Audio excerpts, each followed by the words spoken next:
A silent medical bay stood inside a massive alien warship. Red warning lights flashed across the dark walls. The sound of breathing filled the room, but it was not normal breathing. It was fast, weak, and full of pain. Commander Varan lay on the medical bed. She wore a full suit of heavy battle armor. The armor was black and silver with sharp edges. It looked strong, it looked powerful.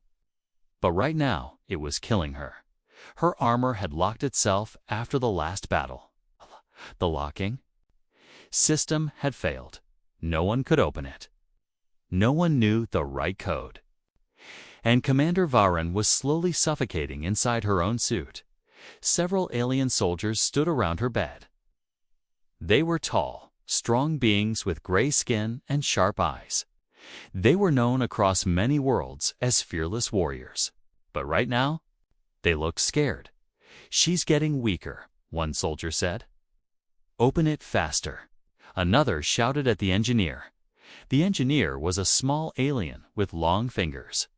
He had been trying to open the armor for 20 minutes. Wires, tools, codes, nothing was working. His hands were shaking. "I'm trying," he said. "The system has full lock. If I force it open wrong, the pressure plates will crush her chest. Then, find another way. I've tried everything. I cannot open it." The room fell silent. Everyone looked at the commander. Her breathing was getting slower. Her eyes were closing. She did not have much time left. One soldier stepped forward. "We should call the High Command. They will know what to do." High Command was 3 days away. Commander Varan did not have 3 days. The human in the room, then everyone noticed something strange. Commander Varan opened her eyes. She looked weak, but her gaze was clear. She was looking at someone. The soldiers turned around in the corner of the room. Sitting on a metal chair was a human. His name was Elias Ward. He had dark hair and tired eyes. He wore simple gray clothes. He was not a doctor. He was not an engineer. He was only a prisoner. 3 months ago, his ship had crashed on an alien world. He was found alone, weak, and alone. The aliens had taken him as a prisoner of war. He had been on this warship for weeks. No one trusted him. No one spoke to him. He was just another human to them. But now, Commander Varan was looking directly at him. "Elias," she said. Her voice was very weak. The soldiers became tense. Some of them raised their weapons. "Why are you looking at the human?" one soldier asked. But Vahiran did not answer him. She kept looking at Elias. "Come here," she said. Elias stood up slowly. He walked toward the bed. The soldiers moved out of his way. Some of them kept their weapons pointed at him. But they did not stop him. When Elias reached the bed, Varan spoke again. Her voice was barely a whisper. "Remove my armor." The whole room froze. A dangerous request. No one moved. No one spoke. The soldiers stared at Elias. Then they stared at their commander. "Commander," one soldier said, "you cannot ask a human to touch your armor. It is forbidden." "Only a trained member of your guard can I know what is forbidden," Varan said.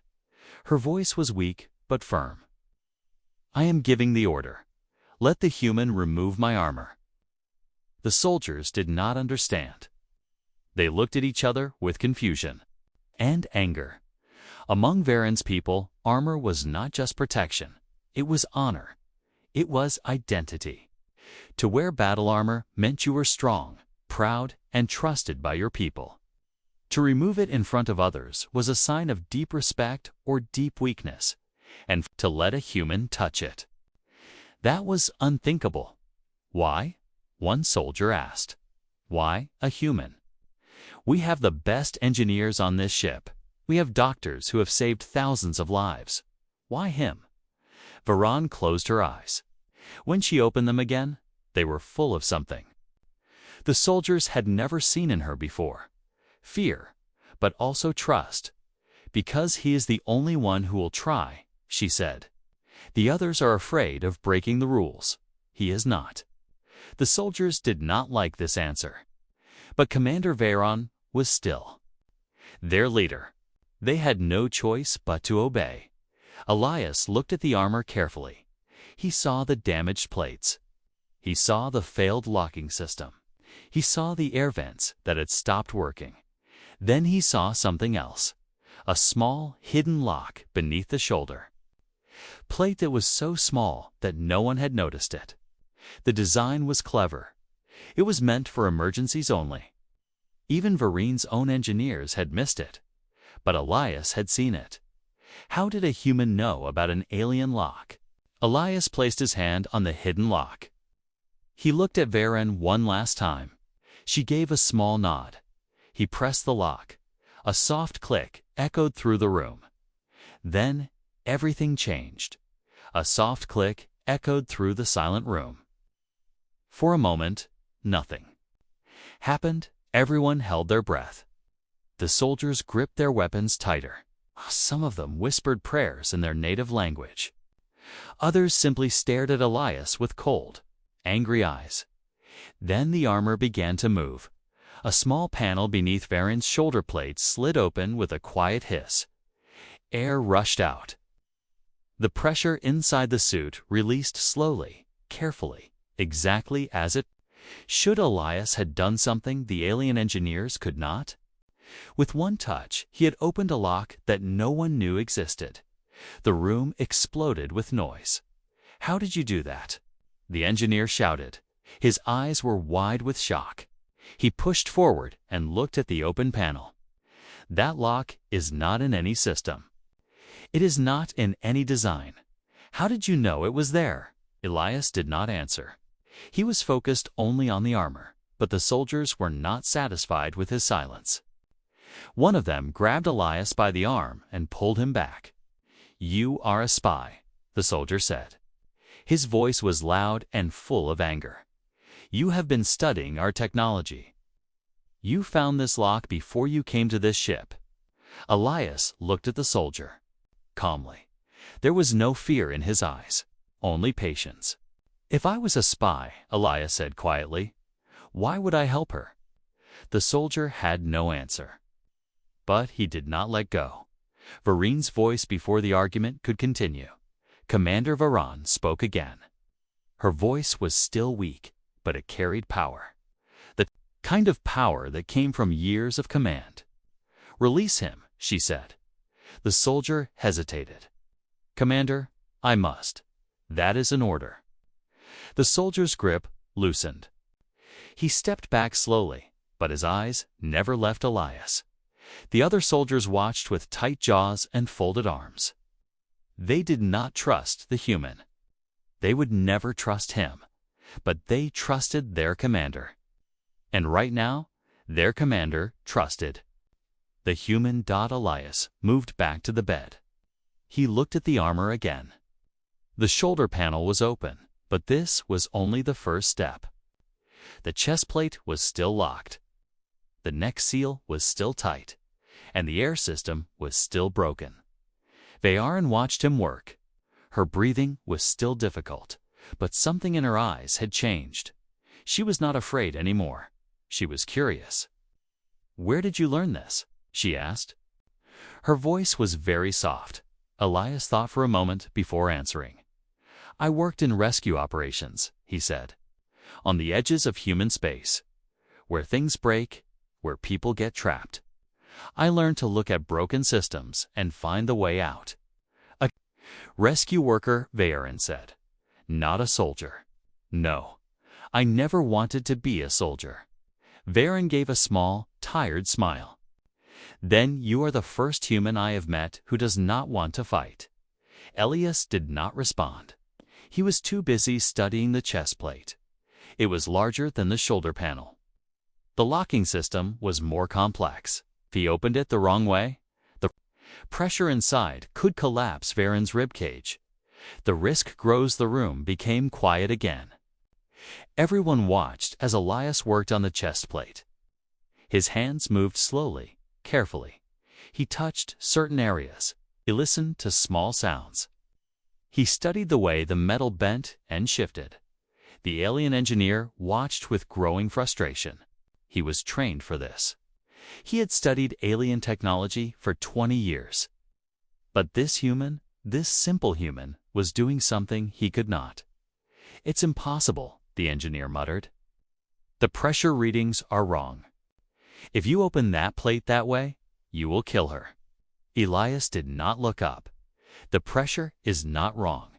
It is equalizing. Watch the left side. See how the metal has bent outward. That means the pressure is pushing against the edges, not the center. If I open the center first, the edges will release slowly. No damage." The engineer stared at the plate. Then he looked at the readings on his screen. Elias was right.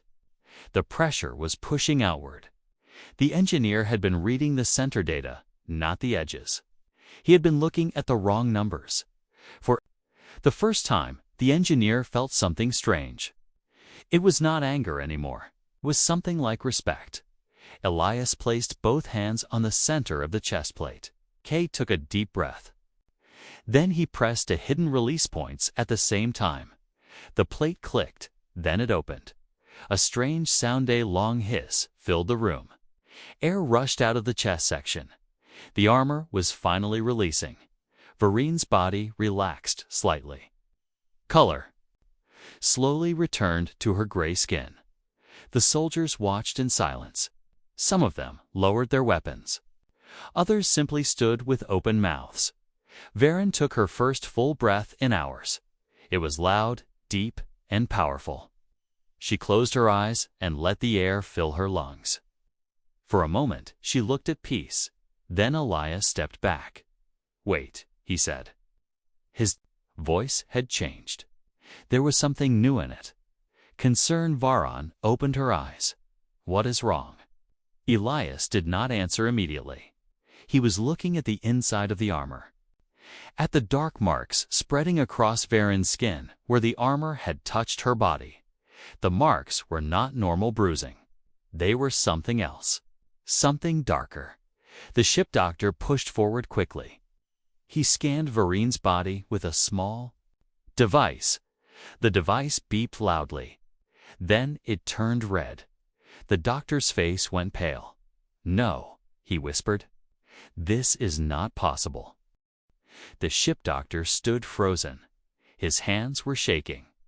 The small scanning device in his hand kept beeping in a pattern. No one wanted to hear. Fast, loud. Wrong. Commander Varan looked at the doctor. "Tell me," she said. Her voice was still weak. But there was no fear in it. Only strength. The doctor swallowed hard. He looked at the soldiers, then at Varen, then at the screen of his device. "Commander," he said slowly, "there is a chemical leak inside your armor. It started during the battle. The damage to the chest unit caused a slow release of toxic gas. It has been mixing with your air supply for hours." The room went cold.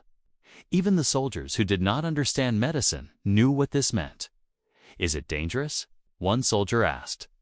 The doctor nodded. "For my species, yes. The gas is called Krath-9. It is used in our armor systems to prevent infection during battle. But if the seal is broken and it leaks into the air supply, ... it is deadly." Varine's face did not change. She was a commander.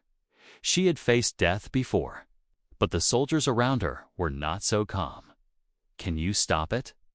another soldier asked. The doctor shook his head. "There is no cure for Krath-9 exposure. We need to remove the chemical from her body immediately. But the only treatment requires equipment we do not have on this ship. We would need a full medical station. The nearest one is 6 days away." 6 days. Varan did not have 6 days. Elias speaks again. The soldiers began to panic. Some of them shouted. Others blamed the engineers for the faulty armor. A few looked at Elias with angry eyes, as if this was somehow his fault. But Elias was quiet. He was looking at Varen's skin, the dark marks that were spreading slowly, like ink in water. "How fast is it spreading?" Elias asked. The doctor looked at him with surprise. Humans did not speak unless they were asked. This one was different. It is slow, the doctor said, but constant. At this rate, the chemical will reach her heart. In less than 2 days, once it reaches the heart, there is no hope. Elias nodded. He was thinking. The soldiers watched him with confusion and distrust. Why is the human thinking? One soldier muttered. He cannot help. No one can help. But Varen was watching Elias. She saw something in his face. The same thing she had seen when he opened her armor. Focus, calm, and something else. Hope. Elias? She said, "Do you have an idea?" The room went silent. The soldiers stared at their commander. Then at Elias. Elias was quiet for a long moment. He was thinking about what he knew. About rescue operations on human ships, about people trapped in broken suits, about the way he had seen bodies react to slow poison on distant worlds. Then he spoke. "I may know something," he said, "but I need to ask you some questions first." The humans' knowledge, the soldiers did not like this. They looked at each other. With frustration, a human asking questions. To their commander, it was wrong. It was disrespectful. But Varen raised her hand. The soldiers fell silent. "Ask," she said. Elias stepped closer to the bed. He looked at Varen's face, then at the dark marks on her skin. "When you breathe," he said, "does your body use more oxygen or less when you are calm?" Varen was surprised by the question. "Less. Oxygen. When we are calm, our breathing slows. When we are afraid, it speeds up." Elias nodded. "And when your body slows down, does the blood flow change? Does it move faster or slower through your skin?" "Slower," Varen said. "The blood moves. Deeper inside, the skin becomes ... less important." Elias looked at the dark marks again. He was thinking fast. "Then we may be able to slow the spread," he said. "If we can slow your body down completely, the chemical may stop spreading before it reaches your heart. It will take time, but it may. Give us enough days to reach a medical station." The doctor frowned. "That is not how our biology works. We cannot simply stop our bodies from." "I am not talking about your biology," Elias said. "I am talking about hers." He pointed at Varen. "I am talking about a breathing technique. Something my people use when we are trapped in toxic environments. We slow everything down. Heart rate, breathing, even thinking. We become almost still, like rocks. Like water that has stopped moving." The doctor looked at Elias with doubt. "That sounds like myth. No species can control their body that completely." Elias smiled faintly. "Humans can, not perfectly, but enough." A strange request. The room was quiet. The soldiers did not believe Elias. How could a human know something their own doctors did not know? How could a prisoner save their commander when all their trained experts had failed? But Varen was not looking at the soldiers. She was looking at Elias. "You believe this will work?" she asked. "I do not know," Elias said honestly. "But I know it is better than doing nothing, and I know that your body is strong, stronger than you think. If anyone can do this, you can." Varen studied his face. She saw no lies there, no tricks, only truth and something else. Something she had not seen in many beings. "Care, you are a prisoner on my ship," she said. "I captured you.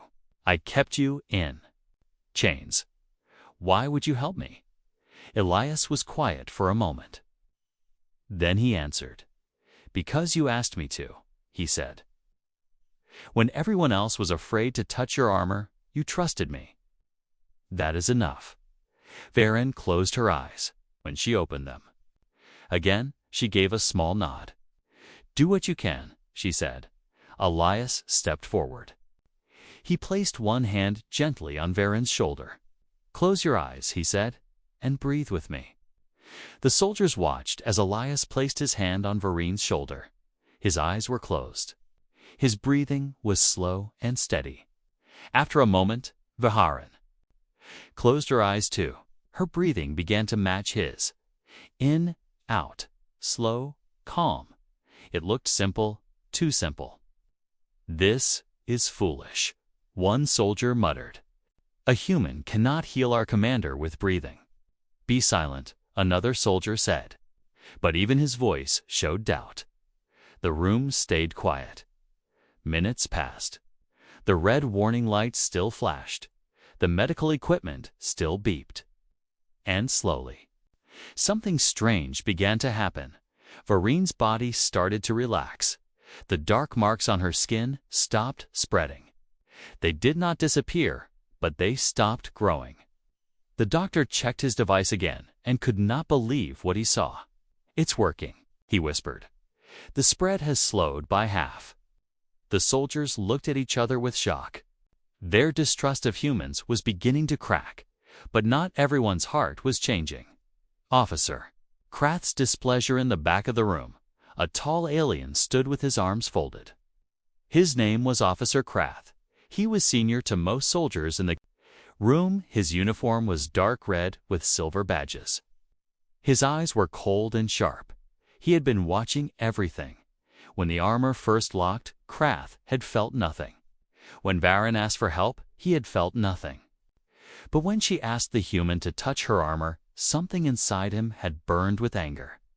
Humans were not worthy of trust. Humans were violent.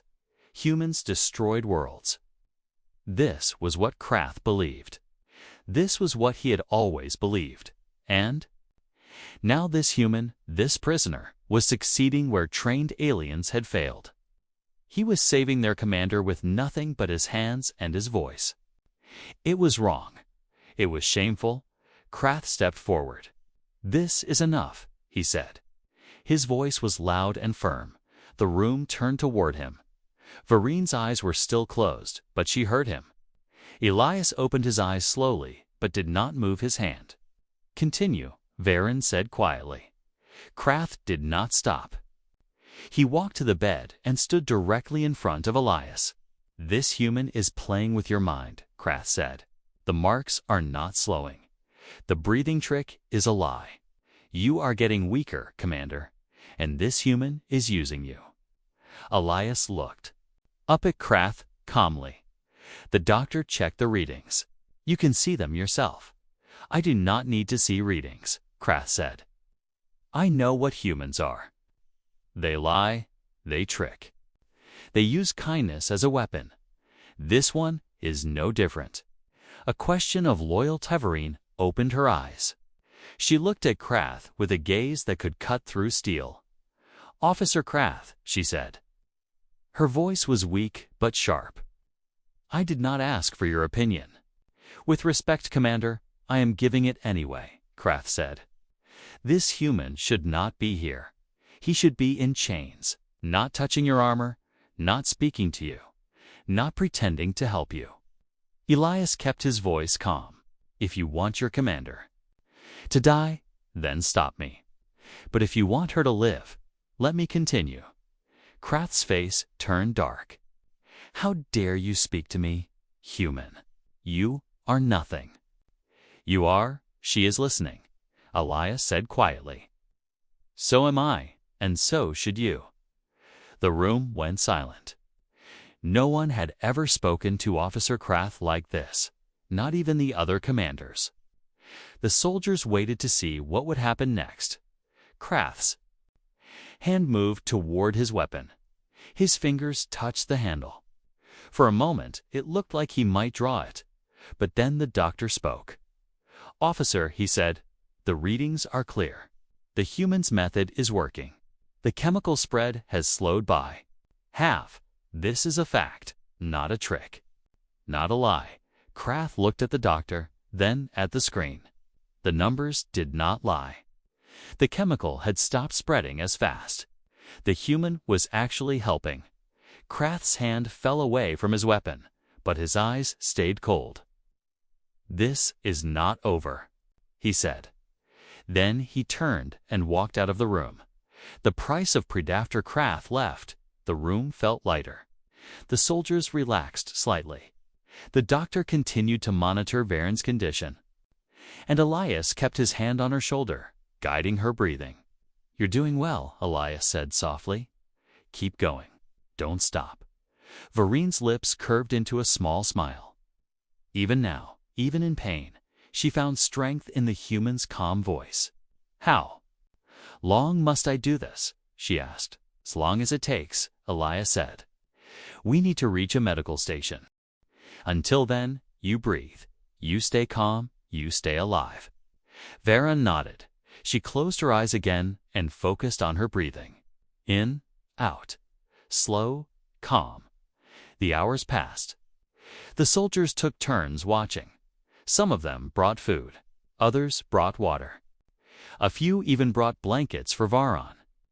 But no one brought them for Elias. Not yet. Elias did not complain. He stayed by the bed.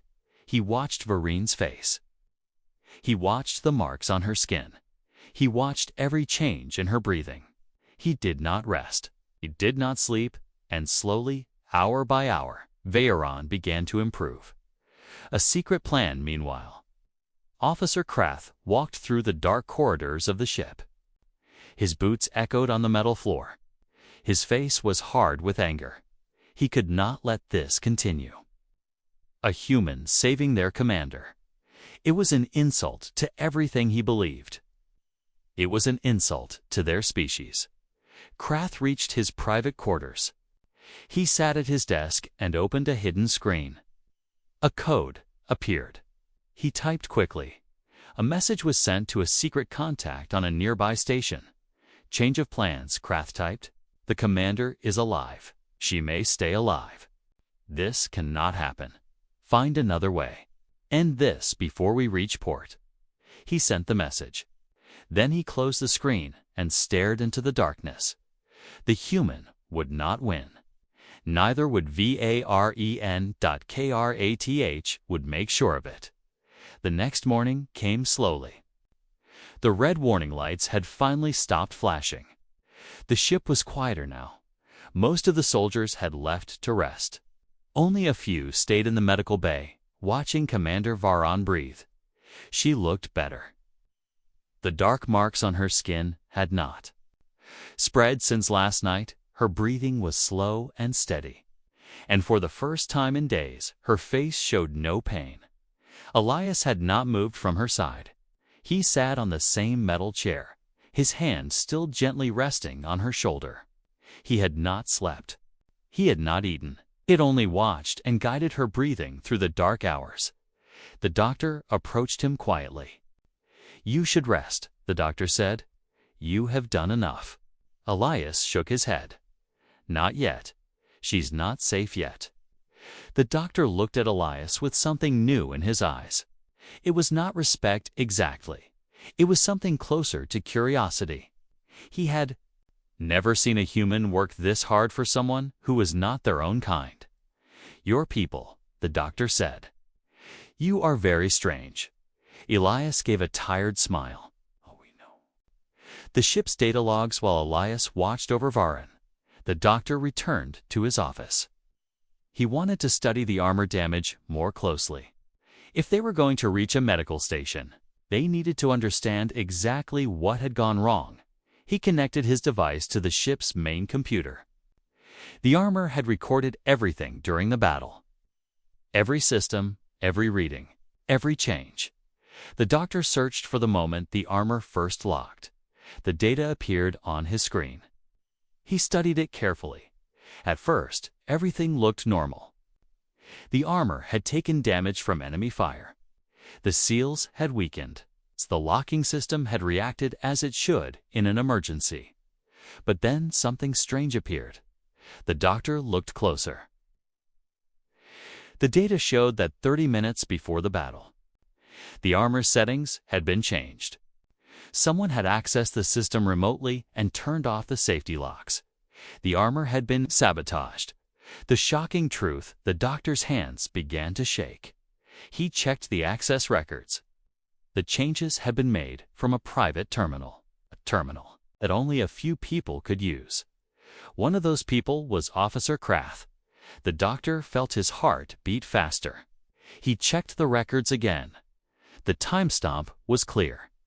Krath had accessed the armor system 3 hours before the battle. He had changed the settings, he had turned off the safety locks, and he had done it alone.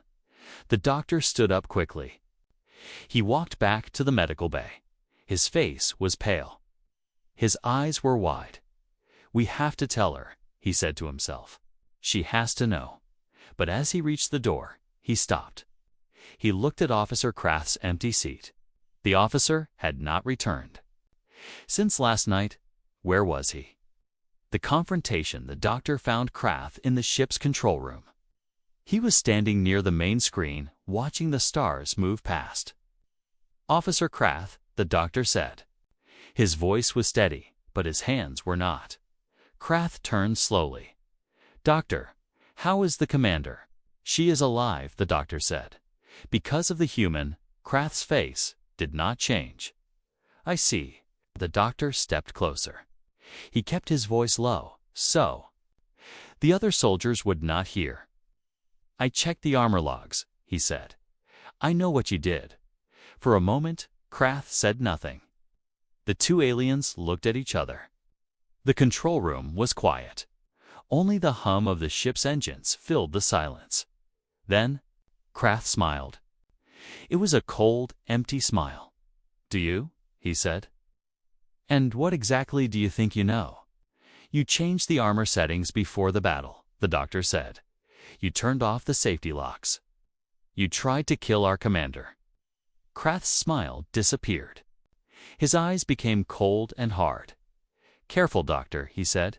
"Accusations can be dangerous on a ship like this." "I have the proof," the doctor said. "The data does not lie." Krath looked at the doctor for a long moment. Then he stepped closer. His voice was very low. "Then I suggest you keep that proof to yourself," he said, "for your own safety." The doctor's choice. The doctor felt a chill run down his spine. He had served on this ship for 5 years. He had trusted Officer Krath. He had believed he was a loyal soldier. But now he saw the truth. "Why?" the doctor asked. "Why would you try to kill her?" Krath's face twisted with anger. "Because she has gone soft," he said. "She wants peace with humans. She wants to end the war. She wants to throw away everything our people have fought for. She's trying to save lives," the doctor said. "She's trying to destroy us," Krath snapped. "Humans are animals, savages. They cannot be trusted. They cannot be friends. And I will not let a weak commander sell our people to those monsters." The doctor stepped back. He had heard enough. "I am going to tell her," he said. Krath's hand moved toward his weapon. "I don't think you will." But before Krath could act, the door to the control room opened. 2 soldiers walked in. They had been listening from the hallway. "Tell her what?" one soldier asked. The doctor looked at them, then at Krath. Then he made his choice. "Tell her everything," he said. Under attack, the ship shook violently. Metal groaned. Alarms screamed. Red lights flashed across every wall. Elias grabbed Varine's arm to steady her. She was still weak, still recovering from the chemical poisoning. She should not be moving at all. But she was already trying to stand. "What is happening?" she demanded. A soldier ran into the medical bay. "Commander," he said, 3 enemy ships have appeared from nowhere. They are firing on us. The shields are failing. The captain is asking for you." She tried to stand, but her legs buckled. Elias caught her before she fell. "You cannot lead from a bed," Elias said quietly. "Not yet. If I do not lead, we will die." Elias was quiet for a moment. He was thinking. The ship was under attack. The commander was too weak to stand. The crew was panicking. Then he spoke. "What if you do not need to stand?" he said. What if you can lead from here?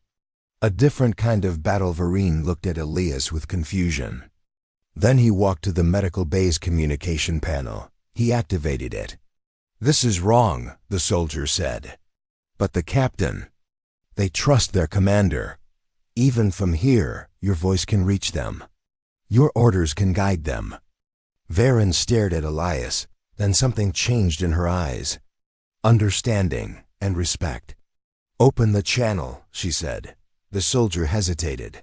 Then he touched the panel. A soft hum filled the room. Varen took a deep breath.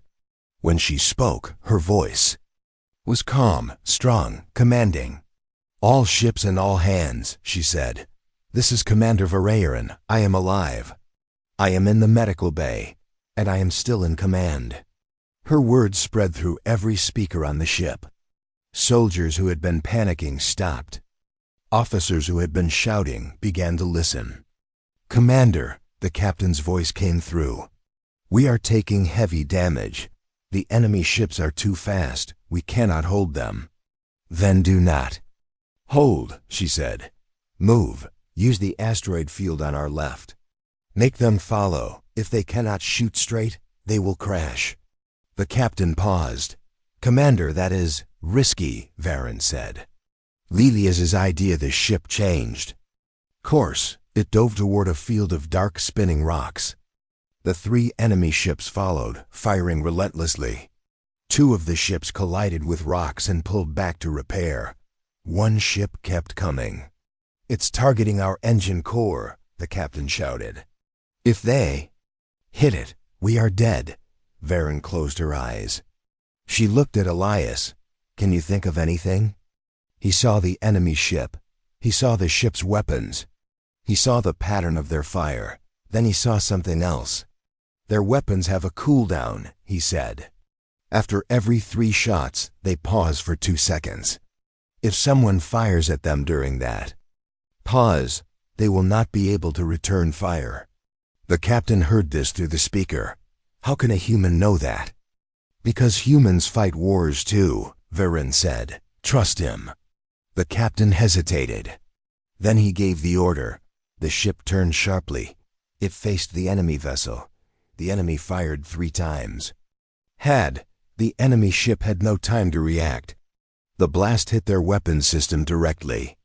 The ship spun out of control and crashed into an asteroid.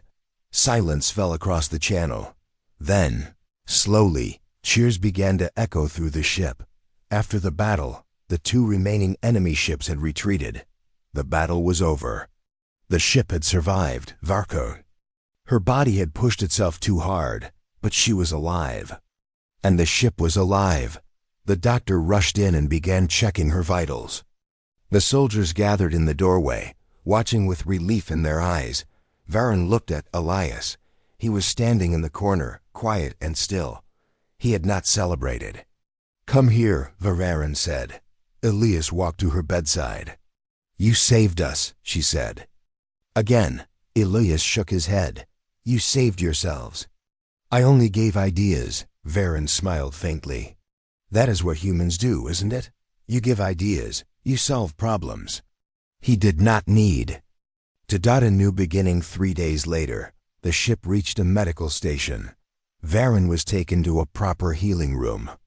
The chemical was removed from her body. He was sitting alone, looking at the stars. Hello, human, she said. Elias looked up. Commander, you should be resting, she said. She sat down next to him. Thank you for everything. Elias smiled. You are welcome. Varen looked at the stars. Then she spoke again. But if you want ... there's a place for you here, on my ship, as an ally. Elias looked at her with surprise. Why? He asked. Varen turned to face him. And helping others. Then he smiled and took it. And alien ... different species, but no longer strangers. End with suspense. What adventures awaited them next? The end.